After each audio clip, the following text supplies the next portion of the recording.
Hello aspirant, welcome to BPSC Gyan. मेरा नाम है आलोक रंजन सिंह।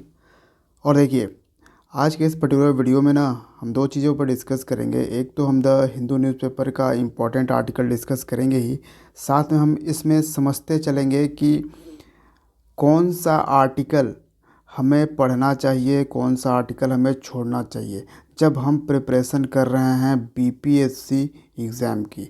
ठीक है, हम यूपीएससी नहीं कर रहे हैं, हमें उतना वाइड रेंज ऑफ नॉलेज कह सकते हैं या वाइड रेंज ऑफ न्यूज़पेपर का या आर्टिकल के ज़रूरत नहीं होती है। हमें हमें कुछ लिमिटेड चाहिए होता है न्यूज़ आर्टिकल, और कुछ हमें मेंस के राइटिंग पर्सपेक्टिव से कुछ हमें उस तरह से कुछ सेंटेंस मिल जाए, कुछ कोट्स मिल जाए, इस तरह से ज़रूरत होती है।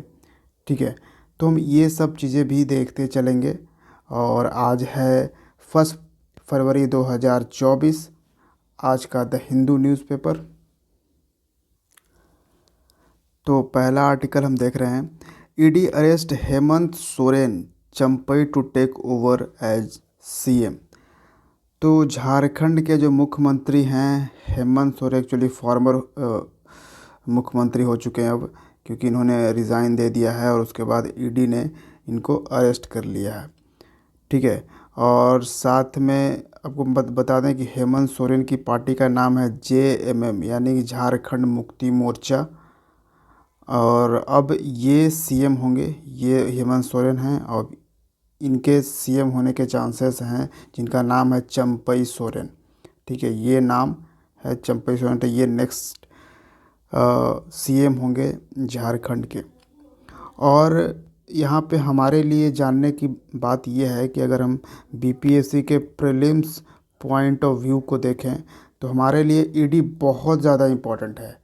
ठीक है, ये जब करंट गवर्नमेंट जब से आई है तब से ईडी बहुत ही ज़्यादा न्यूज़ में रहती है।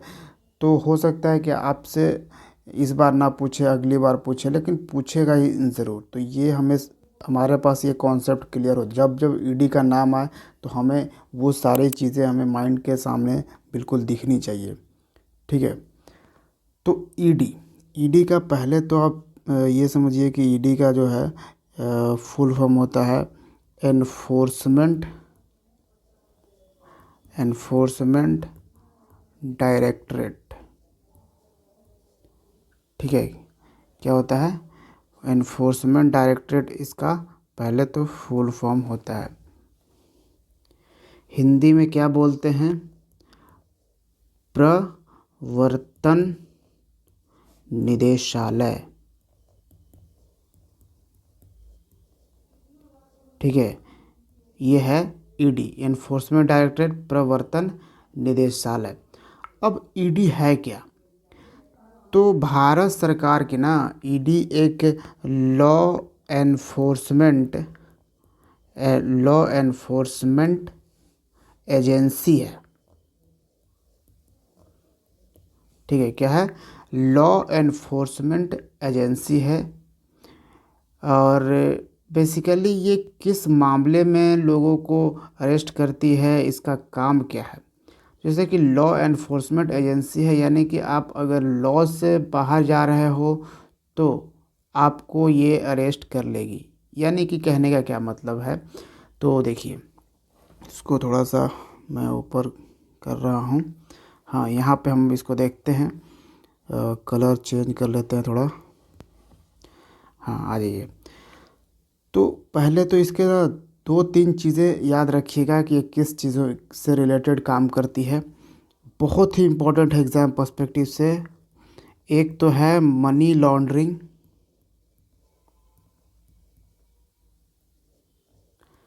ठीक है, एक मनी लॉन्ड्रिंग हो गया। दूसरा है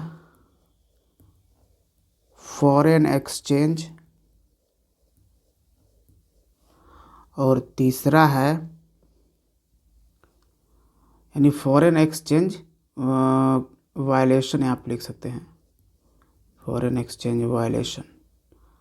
और थर्ड आपका जो है वो है करप्शन।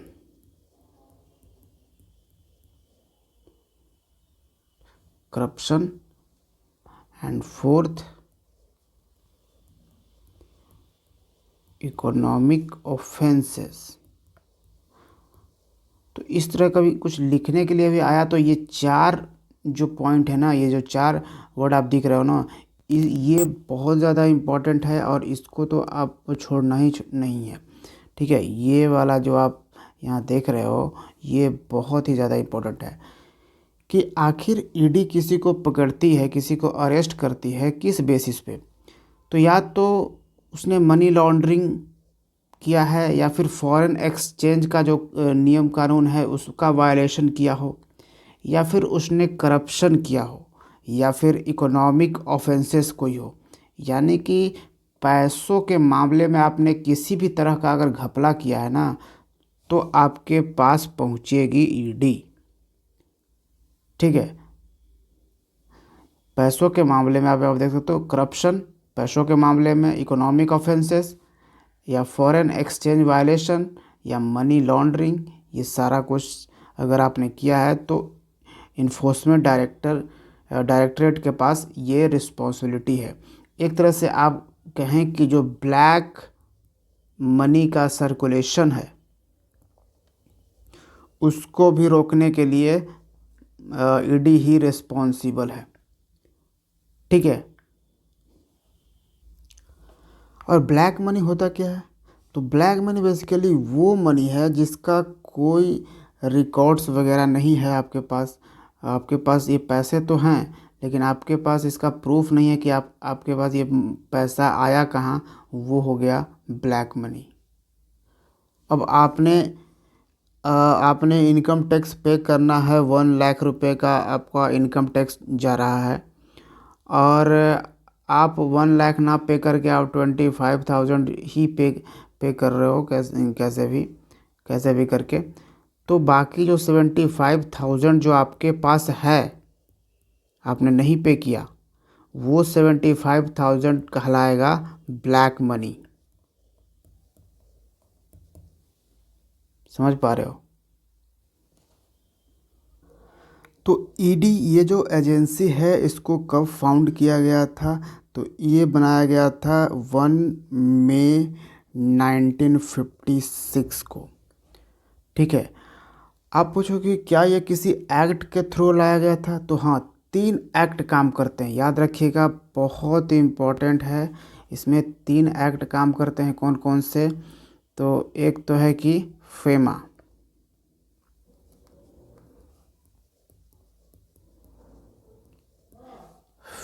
यानी कि फॉरेन एक्सचेंज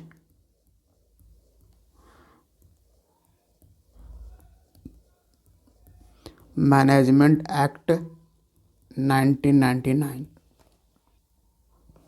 इन शॉर्ट इसको फेमा बोलते हैं। ठीक है, ये एक्ट है, एक हो गया।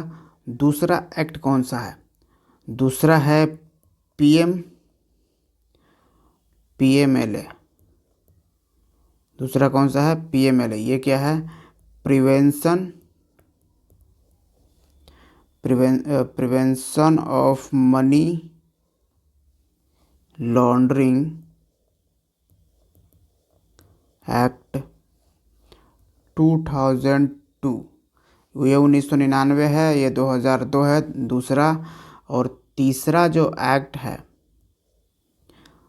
वो है FEOA।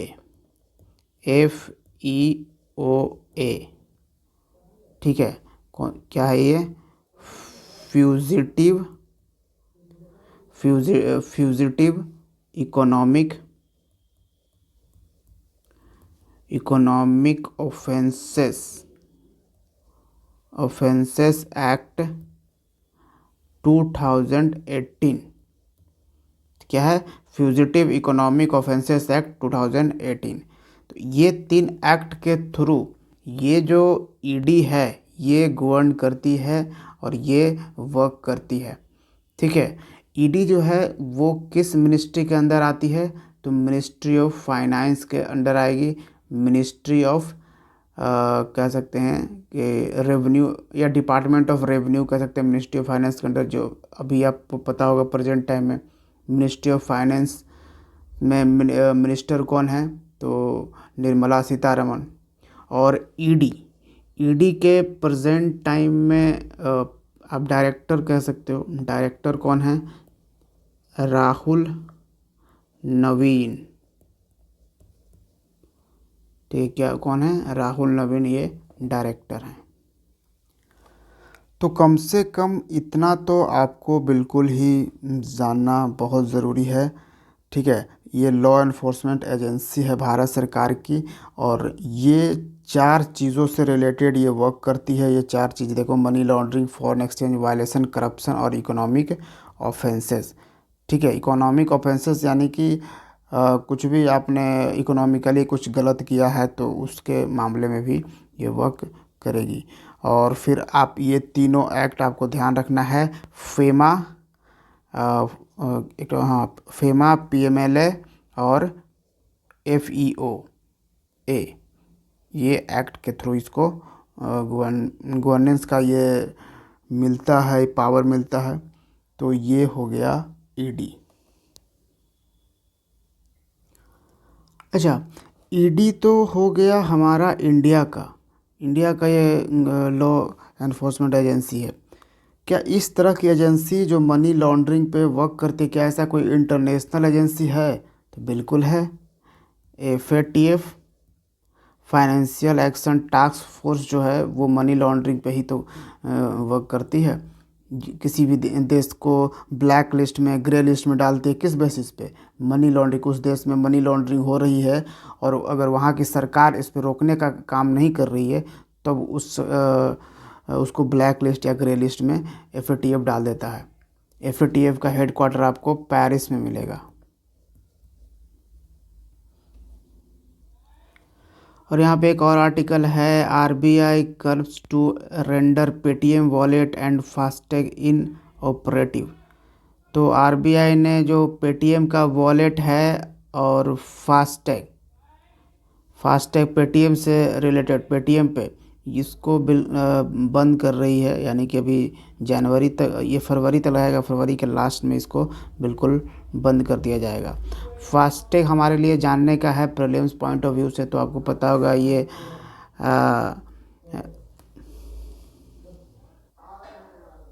फास्टैग जो है आरएफआईडी पे, ये फास्टैग डिवाइस वर्क करता है आरएफआईडी, रेडियो फ्रीक्वेंसी आइडेंटिफिकेशन पे, जिसमें कि मूविंग व्हीकल्स, जो व्हीकल्स मूव करता रहता है उसका पेमेंट, जब टोल प्लाज़ा पे टोल पेमेंट जो किया जाता है वो मूविंग व्हीकल से ऑटोमेटिकली यहाँ पे पेमेंट हो जाता है। उसके लिए ये फास्टैग यूज़ किया जाता था, ऑब्वियसली अभी भी किया जाता है। And one vehicle one FASTag recently launch किया गया है कि एक व्हीकल के लिए एक ही फास्टैग यूज़ किया जाता है। ये नहीं कि एक व्हीकल के लिए मल्टीपल फास्टैग यूज़ नहीं करना है, ऐसा कहना है। और बाकी हाँ, ये यहाँ पे एक है जिसको मैं थोड़ा सा, court in Varanasi permits Hindu prayers in Gyanvapi मॉक्स sailed basement. तो ज्ञानवापी में हिंदू प्रेयर्स को अलाउ कर दिया है वाराणसी के कोर्ट ने। तो ये तो न्यूज़ एंड डेवलपमेंट है ज्ञानवापी के बारे में, बिल्कुल ये पूरा कंप्लीट हम जानेंगे एक टाइम। और बाकी ये सब हमारे लिए बिल्कुल नहीं है, ये सब बस यूं ही पॉलिटिकल भाषणबाजी है। तो भाषणबाजी में ज़्यादा ये सब नहीं देखना है। ठीक है, देखिए बेसिकली हमको करना क्या है ना, जैसे हम कौन सा न्यूज़ सेलेक्ट करें, कौन सा न्यूज़ ना सेलेक्ट करें, इसमें हमें इतना ही करना है कि पीवाईक्यू हमें देखना है। समझे बात को? पीवाईक्यू,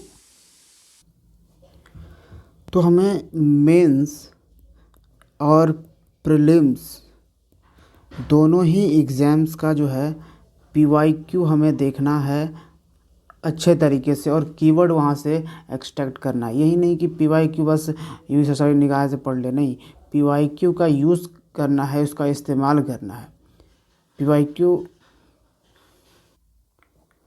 तो जब हम एनालाइज़ करते हैं पीवाईक्यू तो हमें क्या पता चलता है कि हमारे पास अगर मेंस में देखें जीएस पेपर 2 को देखें, ठीक है, चलिए जीएस पेपर 2 से शुरुआत करते हैं। जीएस पेपर 2 को अगर देखें तो हमारे पास है पॉलिटी एंड गवर्नेंस, फिर है सेकंड में यानी कि सेक्शन सेकंड में, ये सेक्शन फर्स्ट हुआ जीएस पेपर 2 का सेक्शन फर्स्ट।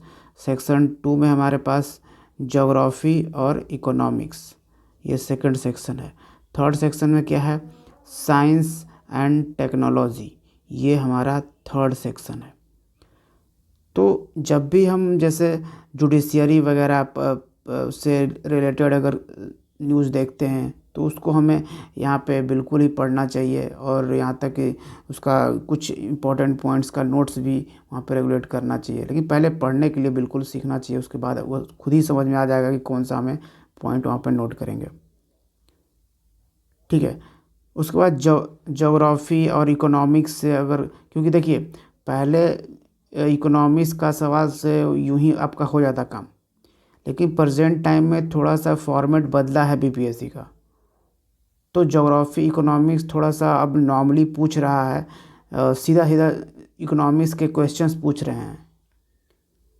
तो इससे भी रिलेटेड अगर न्यूज़ आता है उसको आपको पढ़ना है।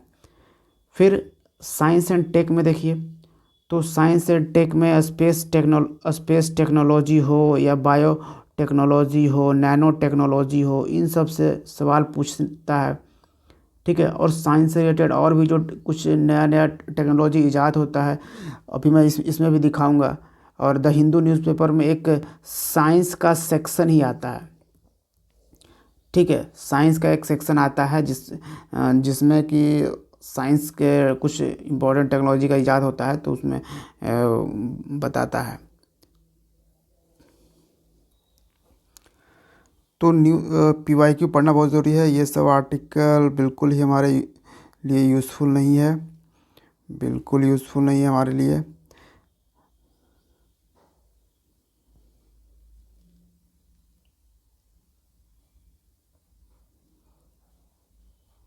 हमारे लिए हाँ आ गया, एक एडिटोरियल आ गया, इम्पोर्टेंट एडिटोरियल है, ठीक है। इंडिया फ्रांस रिलेशनशिप के बारे में है और काफ़ी बढ़िया है, क्योंकि आपको पता होगा हमारा जो जीएस पेपर 1 होता है उसका सेक्शन टू में आप देखोगे तो करेंट अफेयर्स, और करेंट अफेयर्स में आईआर भी रिलेटेड रहता है, इंटरनेशनल रिलेशन। और इंडिया फ्रांस काफ़ी इम्पोर्टेंट इसलिए भी है क्योंकि फ्रांस के जो प्रेसिडेंट हैं इस बार हमारे रिपब्लिक डे के सेलिब्रेशन में शामिल हुए थे, तो इसलिए भी इस बार के लिए ये इम्पोर्टेंट है अगर आप 78th बीपीएससी की प्रिपरेशन कर रहे हो तो, ठीक है। यानी हम यहाँ पे बात करेंगे इंडिया और फ्रांस के स्ट्रेटजिक पार्टनरशिप का। और इस एडिटोरियल को लिखा किसने है, तो राकेश सूद का ये लिखा हुआ है। ये एक फॉर्मर एम्बेसडर रह चुके हैं फ्रांस में, और करंटली ये distinguished and fellow at the council of strategy and defence research में भी ये कार्यरत हैं, और पहले ये फ्रांस में एम्बेसडर भी रह चुके हैं। तो इनका आर्टिकल है, तो फ्रांस के और इंडिया के रिलेशनशिप के बारे में इनकी अच्छी नॉलेज होगी ऑब्वियसली, ठीक है। तो हम स्ट्रेटजिक पार्टनरशिप का मतलब ये समझना है कि स्ट्रेटजिक पार्टनरशिप ऐसा नहीं है कि हम जो बोल रहे हैं वही हमारा पार्टनर भी बोलेगा, हम जो व्यू पॉइंट रख रहे हैं वही हमारा पार्टनर भी व्यू पॉइंट रहेगा। बल्कि स्ट्रेटजिक पार्टनरशिप ये है कि हमारे पास जो सभी इशूज़ पे हम ऐसा नहीं है कि सेम विचार रखते हों, लेकिन हम सेंसिटिविटी उस पर रखते हो, सभी इतने डिफरेंसेस के बावजूद एक सेंसिटिविटी हो हमारे लिए। यानी कि कोई भी चीज़ वो एक्सप्रेस करना हो तो प्राइवेट में एक्सप्रेस कर ले, दोनों साथ में बात करके कर ले, लेकिन पब्लिकली हम इस चीज़ को न बोलें। इस तरह से ही चीज़ें हुई है, और काफ़ी हद तक फ्रांस ने भी एक बिल्कुल सपोर्ट किया है कई जगह पे। यहाँ पे अगर आप देखो, इस बार जब 26 जनवरी 2024 को प्रेसिडेंट इमैनुअल मैक्रोन जब भारत आए थे, ये इनका तीसरा विजिट था, थर्ड स्टेट विजिट था इनका, ठीक है। क्योंकि ये पहले भी 2018 में एक स्टेट विजिट पे आ चुके हैं, फिर G20 समिट में तो आए ही थे और फिर इस बार आए थे। और 6 महीना पहले पीएम मोदी भी 14 जुलाई 2023 को उन्होंने फ्रांस को विज़िट किया था। फ्रांस का बेस्टिल डे सेलिब्रेशन हो रहा था, ठीक है, बेस्टिल डे सेलिब्रेशन, वहाँ पे पीएम मोदी को एज ए चीफ गेस्ट बुलाया गया था, तो ये वहाँ भी गए थे। तो इसलिए यहाँ पे ये चीज़ें हम बढ़ रही है, क्योंकि ये क्वाड, जो एक क्वाड की बात की जाती है, क्वाड समिट हो नहीं रहा है, ये फेल कर जा रहा है, जिसमें ऑस्ट्रेलिया जो है वो भी चाइना की तरफ झुकाव रख रहा है। बाइडेन यहाँ पे बढ़िया से काम कर नहीं रहे, तो क्वाड फेल ही हो रहा है एक तरह से। और तो हमारा जो रिलेशनशिप है और बढ़िया से फ्रांस के साथ बिल्ट हो रहा है। अगर आगे देखें तो फ्रांस के साथ ये रिलेशन जो है वो बिल्ट होना शुरू हुआ था 1998 से, जब फ्रेंच प्रेसिडेंट जैकस चिराक यहाँ पे रिपब्लिक डे में भारत में आए थे। तो ये हमारा फर्स्ट स्ट्रेटजिक पार्टनरशिप की शुरुआत उसी टाइम हुई थी। फिर हमारा जो हमने जो न्यूक्लियर टेस्ट किया था उसमें भी फ्रांस ने सपोर्ट किया था। हमने the strategic partnership was tested when India undertook its series of nuclear test. जब हमने किया तो ये स्ट्रेटजिक पार्टनरशिप जो है वो टेस्ट हुआ, कि पता चला कि हाँ कौन हमारी, कि फ्रांस हमारा ये स्ट्रेटजिक पार्टनरशिप रख रहा है या नहीं रख रहा है। And declare itself a nuclear weapon state. When compare to other, अगर दूसरे देशों के साथ कंपेयर करें तो France was the first country to open a dialogue with India and displayed a greater understanding of India security compulsion. अब हमने जब न्यूक्लियर टेस्ट 1998 के मई में हमने किया था, तो ये फ्रांस पहला ऐसा देश था जो हमारी चीज़ों को समझा कि हम न्यूक्लियर टेस्ट जो हम कर रहे हैं, ये जो न्यूक्लियर टेस्ट हम जो कर रहे हैं वो हमारे सिक्योरिटी के लिए ज़रूरी है, ये हमारे कंपल्सन है कि हम इसको करना पड़ रहा है हमें, ठीक है। तो इस चीज़ को ओपनली सपोर्ट किया था किसने? फ्रांस ने सपोर्ट किया था। फिर जब बात आई P5 कंट्री की इंडिया को सपोर्ट करने के लिए, यानी कि यूएनएससी में इंडिया का भी एक परमानेंट सीट हो इसके लिए, तो फ्रांस सपोर्ट करता है इसमें, ठीक है। हालांकि आप देख सकते हो कि फ्रांस जो है वो फाउंडिंग मेंबर्स में रहा है, नाटो के फाउंडिंग मेंबर्स में भी रहा है, लेकिन हाँ फिर यहाँ पे कहा जाता है कि जो इंडिया और फ्रांस है दोनों शेयर करते हैं a common trait of civilization, exceptionalism and pride themselves on their argumentative intellectualism, but have wisely refrained from the preaching to each other. आगे अगर देखें तो यहाँ पे आपको पूरा समझ में आएगा बिल्डिंग द पार्टनरशिप, कहाँ कहाँ पे हमने फ्रांस के साथ पार्टनरशिप करी है। हमें स्पेस, डिफेंस, काउंटर टेररिज्म में भी फ्रांस ने साथ दिया है इंडिया को। फिर हम intelligence sharing and cyber security issues को भी साथ में शेयर कर रहे हैं। क्लाइमेट चेंज पे हम दोनों साथ में है। Reform multi development institution, globally beneficial artificial intelligence. फिर कॉन्फ्लिक्ट्स इन यूक्रेन, इतना ही नहीं, यूक्रेन और गाज़ा में जो कॉन्फ्लिक्ट चल रहा है उस पर भी हम दोनों का एक व्यू पॉइंट है। तो ये सब कहीं ना कहीं हमें ये पार्टनरशिप बिल्डिंग करने में, इसको बूस्ट करने में और हेल्प मिल रही है। डिफेंस में जैसे 6 scorpion submarines Mazagon dock ship builders जो है भारत की कंपनी है, ये बिल्ड कर रही है, जिसमें फ्रांस ने टेक्नोलॉजी ट्रांसफ़र किया। फ्रांस की एक नवल ग्रुप है जो है वो, उससे ट्रांसफ़र ऑफ टेक्नोलॉजी किया गया है। Technology sharing memorandum of understanding पे साइन किया गया है।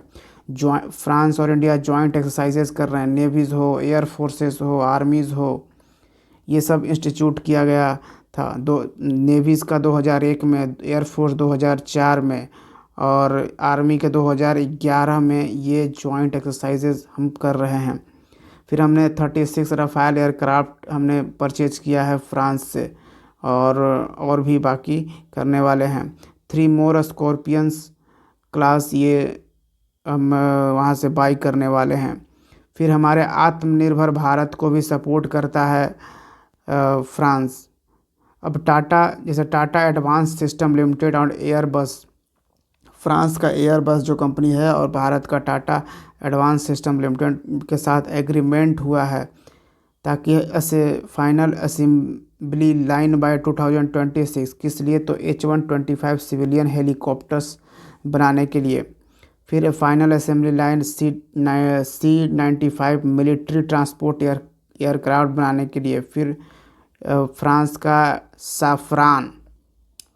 साफ्रान कंपनी और हमारा DRDO, defence research and development organisation, इसके साथ हमने साइन किया है। तो कई जगहों पर हमने designing, developing, producing aircraft engine, India's 5th generation aircraft, ये सब में 100% ट्रांसफ़र ऑफ टेक्नोलॉजी किया है। टेक्नोलॉजी का ट्रांसफ़र किया, और ये अपने आप में बहुत बड़ी बात होती है। टेक्नोलॉजी जो है, यही हमारे फ्रांस के रिलेशन और USA के रिलेशन में अंतर है कि USA जो है वो ट्रांसफ़र और टेक्नोलॉजी जल्दी करना नहीं चाहता है। ठीक है, तो काफ़ी सारी चीज़ें हैं जो फ्रांस और इंडिया का जो है स्ट्रेटजिक पार्टनरशिप बूस्ट करने में मदद करती है। कॉपरेशन इन स्पेस डोमेन, अब अगर स्पेस में देखें, ये तो हमने डिफेंस में देखा। Space domain began in the 1960 से ही शुरुआत हो गई थी, जब फ्रेंच का असिस्टेंस आया था to set up Indian launch facility Sriharikota में जो है, लेकिन बाद में ये लैंग्वेज्ड हो गया था in later years because of export controls. फिर strategic dialogue help restart this cooperation and ISRO and French space agency now work on joint missions. आज के टाइम में इसरो और फ्रेंच का स्पेस एजेंसी कौन है? CNES। Prelims point of view से याद रखिएगा, CNES है फ्रेंच स्पेस एजेंसी जो जॉइंट मिशन पे काम कर रही है। फिर है कि कोलैबोरेशन है फ्रांस और इंडिया के स्पेस एजेंसी में कोलैबोरेशन ऑन स्पेस लॉन्चेस में के लिए। फिर है in addition with France converting its air force into French air and space. फिर स्पेस मिलिट्री, एक स्पेस फोर्स बनाया जा रहा है। स्पेस के लिए एक फोर्स स्पेसिफिक यहाँ पे फोर्स रेगुलर किया जा रहा है। तो फ्रांस भी अपने एयर फोर्स को French air and space force में कन्वर्ट किया है। उसी तरह से इंडिया भी अपना सेटअप कर रहा है डिफेंस स्पेस एजेंसी। ठीक है, डिफेंस स्पेस एजेंसी, तो दोनों साथ में इसमें भी कोऑपरेट कर रहे हैं। तो ये सारी चीज़ें हैं। और जहाँ तक बात करें सिविल कनेक्शन की, यानी कि पीपल टू पीपल कनेक्शन की, तो यहाँ पे फ्रांस ने 5 year Shenzhen visa Indian students के लिए इशू कर दिया है। जो स्टूडेंट्स पहले 3,000 के करीब, 3,000 से भी कम जाते थे फ्रांस में पढ़ने, वो आज जाकर 10,000 हो चुके हैं। और 2030 तक टारगेट है कि ये स्टूडेंट्स 30,000 हो जाएंगे। तो इस तरह से फ्रांस और इंडिया का पार्टनरशिप जो है वो बिल्ड हो रहा है पूरा। अब यहाँ पे एक चीज़ और देखिए इम्पॉर्टेंट है। In the past Indian company saw the United Kingdom as the entry point for Europe. अब जो भारतीय कंपनी की बात की जाए तो ये पहले यूनाइटेड किंगडम को, UK को समझती थी कि यूरोप में हमें एंटर करने का एक एंट्री पॉइंट है, कि अगर हम यूनाइटेड किंगडम में कंपनी लगाते हैं तो और भी यूरोपियन कंट्रीज़ में कंपनीज हमें ओपन करने का मौका मिलेगा। ये इंडियन कंपनी ऐसा पहले सोचती थी और ऐसा होता था। लेकिन जब पोस्ट ब्रेग्जिट से फ्रांस जब बाहर आया, तो उसके बाद फ्रांस इज़ यानी जब UK जो है वो ब्रेग्जिट हो गया, निकल गया वहाँ से यूरोपियन यूनियन से, तो फ्रांस फिर बन गया is an entry point for Europe and francophone. तो यही बात है। फिर स्ट्रेटजिक पार्टनरशिप आपको पता ही होगा, does not require convergence on all issues but sensitivity so that differences where these exist are expressed in private and not publicly. This is where the India-France ties nurtured over the last quarter century reflect maturity and resilience. तो ये बहुत ही important articles है, इसलिए हमने word to word यहाँ पे discuss किया है, तो इस चीज़ को आप ज़रूर समझिएगा और ये आर्टिकल इम्पॉर्टेंट आपके एग्ज़ाम पर्सपेक्टिव से होगा। अब आ जाते हैं आगे। हाँ, एक ये टेक्स्ट एंड कॉन्टेक्स्ट ये पेज जो है, इसमें एक इम्पॉर्टेंट आर्टिकल है, बहुत ही इम्पॉर्टेंट आर्टिकल है। यहाँ देखिए, ये मेंस पर्सपेक्टिव से आपको काम आने वाला है। तो नेक्स्ट आर्टिकल है the great Indian internet shutdown. अब ये आर्टिकल देखिए, basically the great Indian internet shutdown, how access to the world wide web is curtailed. कैसे जो जो है यानी इंटरनेट जो है वो उसको रोका जा रहा है, बंद किया जा रहा है भारत में। यहाँ तक कि भारत को ना एक इनफेमस नाम भी दे दिया गया है, और वो इनफेमस नाम क्या है यहाँ देख लीजिए, internet shutdown capital of world. India को एक इनफेमस नाम हो गया है internet shutdown capital of world. क्यों?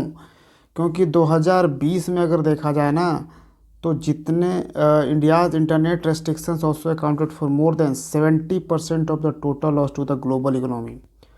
ग्लोबल इकोनॉमी में कितने परसेंट का अगर लॉस आया है इंडिया में इंटरनेट को शट डाउन करने से, तो 70% का। समझ पा रहे हो क्या है ये यहाँ पे? तो इस तरह से आप समझ सकते हो कि इंटरनेट एक क्योंकि इंटरनेट को ना एक आप यहाँ पे ये कोट कर सकते हो, एक केस आया था Anuradha Bhasin versus union of India, where the top court also ruled that any restrictions on internet access by the government must be temporarily, limited in a scope, lawful, necessary and proportionate। बहुत important है, समझ सकते हो। आपको जब internet के बारे में लिखने की आएगा, और ये आएगा, इस तरह के क्वेश्चंस पहले भी बीपीएससी पूछ चुका है, इंटरनेट शटडाउन के बेनिफिट और ये, तो उसमें आप ये वाला केस जो है वो कोट कर सकते हो। कौन सा? Anuradha Bhasin versus union of India, जिसमें क्या कहा था, तो यहाँ पे सुप्रीम कोर्ट ने कहा था कि अगर आप इंटरनेट एक्सेस बंद कर रहे हो, यानी इंटरनेट एक्सेस पर रेस्ट्रिक्शन लगा रही है सरकार, तो वो टेम्पोरेरली होना चाहिए, लिमिटेड इन स्कोप होना चाहिए, लॉफुल होना चाहिए और नेसेसरी एंड प्रोपोर्शनेट होना चाहिए। बहुत ज़्यादा इमरजेंसी कंडीशन अगर ऐसा है तभी ये लगना चाहिए, यूं ही बार बार लगा नहीं देना चाहिए, और बहुत लिमिटेड टाइम के लिए होना चाहिए। ये करीबन 15 दिन से ज़्यादा को नहीं माना था कोर्ट ने। The court reiterated that government orders restricted internet access are object to review by courts. और एक और पॉइंट, एक स्टेटमेंट में ये भी आ सकता है कि क्या ये जो गवर्नमेंट का ऑर्डर्स है, ये इंटरनेट को शट डाउन करने का, इसको कोर्ट में इसके खिलाफ यानी कि केस फाइल हो सकता है। तो बिल्कुल यहाँ पे देखो, internet access are subject to review by courts, इसको रिव्यू कर सकती है। अब नॉर्मली जो है जम्मू एंड कश्मीर में ये लगाया जाता है, जैसे सेपरेटिस्ट लीडर सैयद अली शाह गिलानी का जब डेथ हुआ था तो उसके लिए लगाया गया था, ताकि वायलेंस वहाँ पे ना भड़के वगैरह। और भी कई बार हरियाणा में भी कई बार सरकार लगा चुकी है। फिर जम्मू कश्मीर के बारामूला, पुलवामा, शोपियान, ये सब में लगाया जा चुका है। इससे क्या होता है कि एक ट्रस्ट एरोड होता है। This non publication of orders also undermines public confidence in the government. अब ये जो ऑर्डर, क्योंकि क्या हो रहा है ना कि सरकार ऑर्डर तो कर दे रही है कि इंटरनेट शटडाउन हो जाना चाहिए, इंटरनेट शटडाउन हो रहा है, लेकिन गवर्नमेंट के वेबसाइट पे ये नहीं लिखा आ रहा है कि इस तारीख को हमने इंटरनेट शटडाउन किया वगैरह है। तो एक तरह से ये एक इलीगल रेस्ट्रिक्शन के तौर पर काम कर रहा है कि this enables the government to get away with illegal restriction and this non publication of order का जो पब्लिकेशन नहीं हो रहा है, ये also undermines the public confidence in the government में लोगों का जो है कॉन्फिडेंस, वो उसको अति मतलब ख़राब हो रहा है, कॉन्फिडेंस नहीं आ रहा है कि गवर्नमेंट शायद कुछ ट्रांसपेरेंसी इसमें काम नहीं हो रही है। The internet is necessity in this day and age, and restrictions without publicly disclosed reasons create a trust deficit यहाँ पे create कर सकती है। और देखिए क्योंकि सुप्रीम कोर्ट ने क्या है ना, January 10 2020 the supreme Court of India held that access to information via the internet is a fundamental right यहाँ पे बोल दिया है। तो ये एक बहुत इंपॉर्टेंट पॉइंट यहीं पे आपको दिख रहा है कि सुप्रीम कोर्ट ने क्या कहा है कि that the access of information लेना किसके through, internet is a fundamental right है भैया अंडर द इंडियन कॉन्स्टिट्यूशन। तो ये एक तरह से आप लोगों की फंडामेंटल राइट का वायलेशन कर रहे हो। और ये अनुराधा भसीन जो केस है ये इम्पोर्टेंट है, आपको बताया हमने। तो इसके थ्रू इन 2020 में द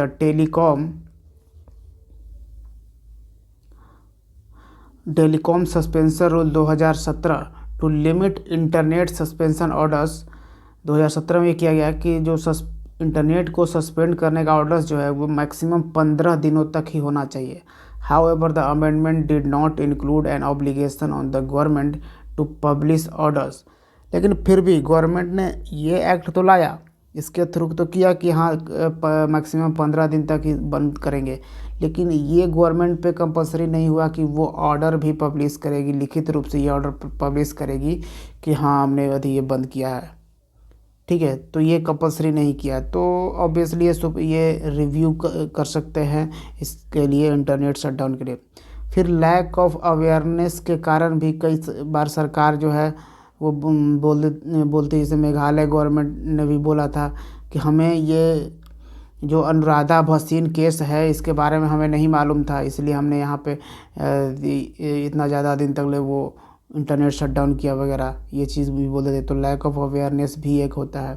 फिर वाइड रेंजिंग इम्पैक्ट इसका आता है। इन 2020 में देखें तो इंडियन इकोनॉमी भी इससे बहुत बड़े पैमाने पे सफ़र करती है।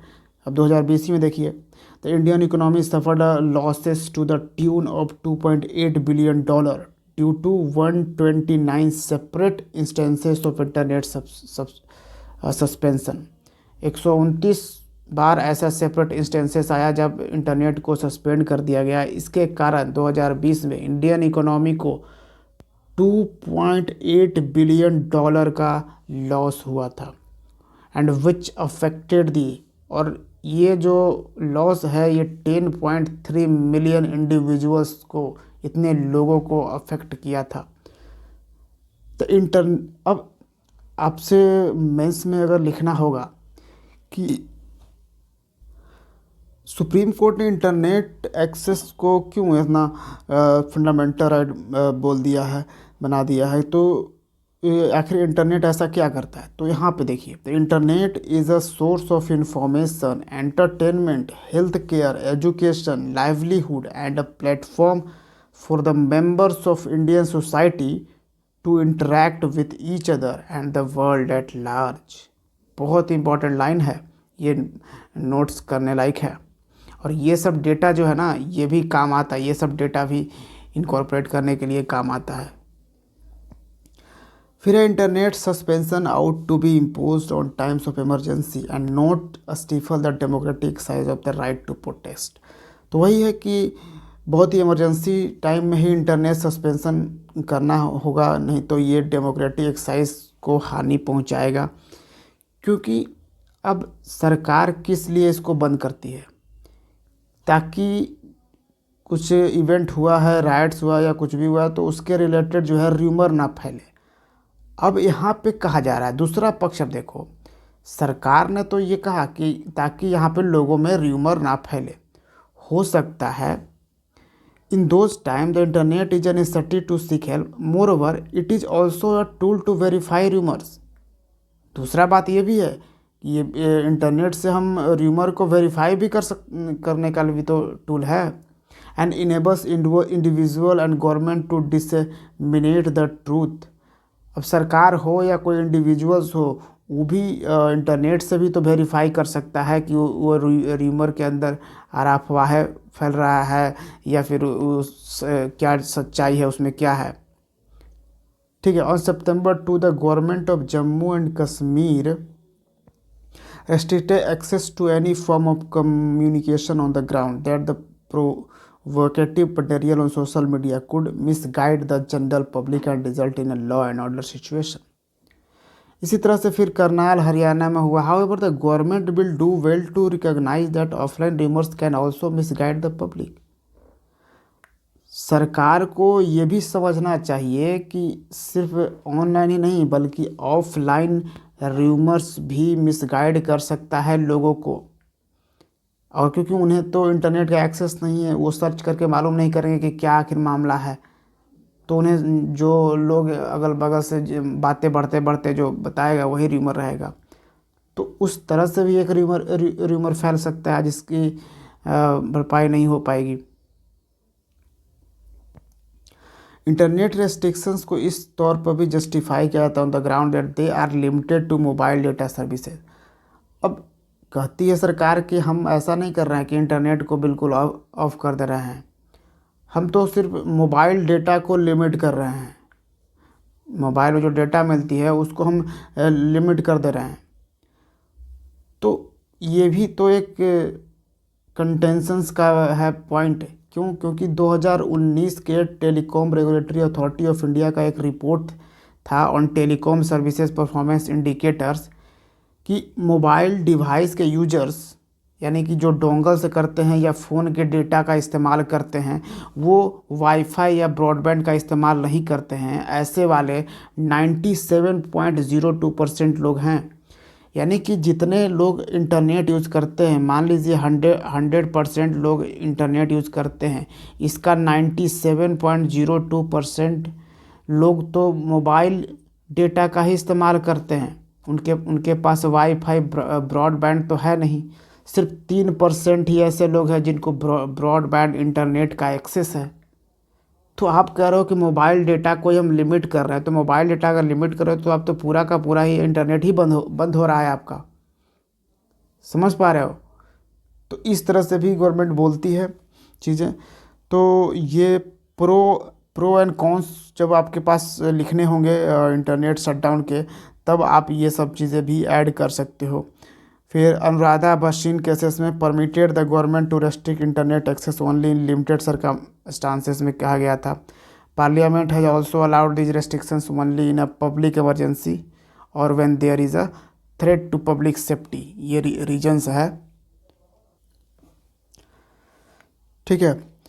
तो ये चीज़ें हैं। बाकी इंटरनेट शटडाउन कैपिटल जो हम बना है of the world and fulfil digital India's potential. तो more forceful compliance with the supreme court guidelines on the part of the executive government is needed to rid ourselves of the tag. तो हमें जो supreme court ने जो guidelines जारी किया है उसको अगर सेंट्रल गवर्नमेंट या कोई भी गवर्नमेंट फॉलो करती है तो हम ये जो हमको एक टैग मिल चुका है इंटरनेट शटडाउन कैपिटल इंडिया को, उससे हम निकल सकते हैं। तो इसको लिखा है यहाँ पे आप देखिए, राइटर हैं ये आनंदिता मिश्रा, तन्मय सिंह और कृष्णेश बापत ने ये एडिटोरियल लिखा है। और वो कौन कौन से हैं तो यहाँ पे दिया गया है कि वो क्या हैं।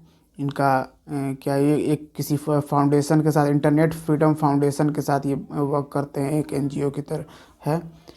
ठीक है। तो ये एक बहुत ही इम्पॉर्टेंट है, इंटरनेट शटडाउन के क्या प्रो एंड कॉन्स हो सकते हैं, ये सारा कुछ इस पे हमने साइंटिस्ट ब्रेन लाइक टिश्यू का इजाद किया जिसमें इलेक्ट्रॉनिक्स के साथ फ्यूज़ कर रहा है ताकि कंप्यूटर बनाया जा सके। ये एक साइंस का है। ठीक है। उसमें कुछ ज़्यादा इसमें जाने की ज़रूरत नहीं। ये एक इम्पॉर्टेंट है न्यूरल लिंक के बारे में। ये हैं एलोन मस्क, आपको पता होगा दुनिया का सबसे अमीर इंसान है। और इसमें उन्होंने बताया है कि first human has received neural link implant. तो न्यूरल लिंक इम्प्लांट जो है पहला ह्यूमन को ये मिल गया है। और न्यूरल लिंक्स एक डिवाइस है about the size of a large coin and is design to be implanted in the skull. ये खोपड़ी में डिज़ाइन इसको लगा दिया जाता है with ultra thin wires going directly into the brain. Neuralink's जो है वो बेसिकली करेगा, इसका गोल क्या है, इसका so called brain computer interface is to give people, लोगों को ये एबिलिटी हो जाएगा टू कंट्रोल कंप्यूटर कर्सर और keyboard using their thoughts alone. अब अभी आप क्या करते हो कि जब भी कंप्यूटर चलाना होता है, माउस को इधर से उधर करते हो, वहाँ पे कोई फाइल वगैरह खोलते हो, टाइप करते हो या जो भी करते हो, तो माउस का यूज़ करते हो, हाथ से करते हो। लेकिन अब क्या होगा कि ब्रेन में ही एक तरह से न्यूरल लिंक्स इस तरह से कनेक्ट किया जाएगा, वो चिप कनेक्ट कर दिया जाएगा कि आप बिल्कुल जो सोचोगे वो कंप्यूटर में डायरेक्ट, या फिर आपका फ़ोन जो है वो फ़ोन में डायरेक्ट होता रहेगा। ठीक है, बिल्कुल बैठे बैठे कुछ भी करने की ज़रूरत नहीं होगी। इस तरह की अब यहाँ पे चीज़ें आ रही है, बस सोच से आगे बढ़ जाएगी। जैसे देखिए, first Neuralink product is called, इसको टेलीपैथी कहा जाएगा, बहुत इंपॉर्टेंट याद रखिएगा, telepathy, which he said will enable users to control their phones को कंट्रोल कर सकता है और कंप्यूटर्स जस्ट बाय थिंकिंग, सिर्फ सोच से ही आप फ़ोन और कंप्यूटर का कर सकते हो, क्योंकि he added that initial users would be those who have lost use of their limbs. अब जिसका हाथ वाथ यदि काम नहीं करता, पैर वैर काम यदि नहीं करता है, या फिर उसने कट गया है, टूट गया है, ये सब चीज़ें हो गया है, तो वो कैसे आखिर फ़ोन का इस्तेमाल कैसे करेगा, कंप्यूटर का इस्तेमाल कैसे करेगा। तो बस वो अपने माइंड में वो चीज़ सोचेगा और उसके फ़ोन और कंप्यूटर चलना शुरू हो जाएगा। ठीक है, कैसे ये काम करेगा ये पूरा अनक्लियर है, बाकी की चीज़ अभी थोड़ा बहुत उस पर जानकारी आई है। और बाकी एक लॉरा कैब्रेरा, ये रिसर्चर हैं पेंसिल्वेनिया स्टेट यूनिवर्सिटी में, उन्होंने बताया कि इसका इम्पैक्ट गलत भी हो सकता है, जैसे क्योंकि brain surgery is not a trivial thing. उन्होंने कहा कि pointing to significant potential risk, बहुत ज़्यादा रिस्क हो सकता है, क्योंकि ब्रेन हेमरेज का खतरा हो सकता है यहाँ पे, और सीजर्स का। ठीक है, तो ये एक साइंस न्यूज़ था काफ़ी इम्पोर्टेंट, तो इसको भी ध्यान रखिएगा। और तो फिर यहाँ पे लास्ट हो जाता है आज का सेशन। तो उम्मीद है आज के इस सेशन से आपको कुछ समझ आया होगा। तो मिलते हैं बीपीएससी ज्ञान के अगले वीडियो में। Thank you for watching. जय हिंद।